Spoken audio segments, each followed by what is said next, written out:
10 মিনিটেই ঝটপট বানিয়ে নিলাম দারুণ স্বাদের সুজি আর সেমাইয়ের বড়া পিঠা। খুব অল্প সময়ে মিষ্টি পিঠা খেতে ইচ্ছা করলে এই পিঠাটা ট্রাই করতে পারেন। ঘরে থাকা অল্প কিছু উপকরণ দিয়েই দারুণ স্বাদের বড়া পিঠা। আসসালামু আলাইকুম এভরিওয়ান, আপনারা দেখছেন সুমাইয়াস কিচেন। আজকে আপনাদের সাথে শেয়ার করব সুজি আর সেমাই দিয়ে মিষ্টি স্বাদের বড়া পিঠা। তার জন্য আমি এখানে একটা ডিম ভেঙে নিয়ে নিচ্ছি। এখন দিয়ে দিচ্ছি চিনি। চিনির পরিমাণটা যে যেমন মিষ্টি পছন্দ করেন সেরকম দিতে পারেন। দিয়ে দিচ্ছি স্বাদ মতো লবণ। মিষ্টি পিঠাতে অল্প পরিমাণ লবণ দিলে মিষ্টির টেস্ট আরো বেড়ে যায়। ভালোভাবে চামচের সাহায্যে এখন ডিম আর চিনিটাকে মিক্স করে নিচ্ছি। কিছুক্ষণ সময় ধরে মিক্স করে নিচ্ছি যেন চিনিটা গলে যায়। মোটামুটি চিনিটা ছোট হয়ে এসেছে। চিনিটা না গলা পর্যন্ত অনবরত নেড়ে চেড়ে মিক্সড করে নিতে হবে। চিনি আর ডিম মিক্সড হয়ে গেছে।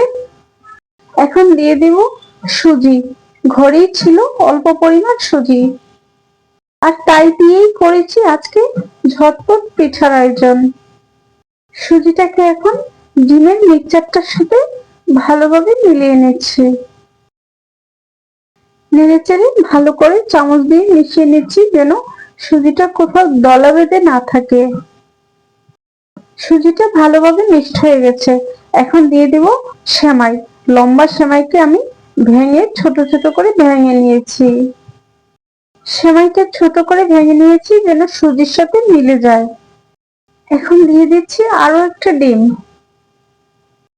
ডিমটা ভেঙে দিয়ে আবারও ভালো মতন মিক্স করে নিতে হবে। এখন ভালোভাবে সেমাই আর সুজিটা একসাথে মিক্সড করে নিচ্ছি। সময় নিয়ে ভালোভাবে খেয়াল করে মিক্স করতে হবে, কোথাও যেন দলা বেঁধে না থাকে। দলা বেঁধে থাকলে পিঠাটা ফুলবে না, টেস্ট হবে না। চামচ দিয়ে ভালোভাবে মিক্সড হচ্ছিল না, তাই হাতেই মিক্স করে নিলাম। যেহেতু ডিম দেওয়া আছে, ডিম আর সুজি সবকিছু আঠালো আঠালো, তাই দলা বেঁধে যাওয়ার সম্ভাবনা আছে। তাই হাতেই ভালোভাবে মিক্স করে নিচ্ছি।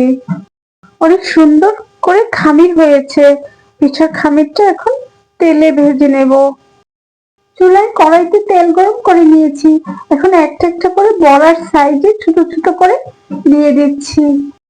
মিষ্টি স্বাদের এই বড়া পিঠাটা দেখতে যেমন সুন্দর, খেতেও কিন্তু অনেক টেস্ট। মেহমানকে বসিয়ে রেখে 10 মিনিটেই ঝটপট করে বানিয়ে দেওয়া যাবে মজাদার একটা নাস্তা।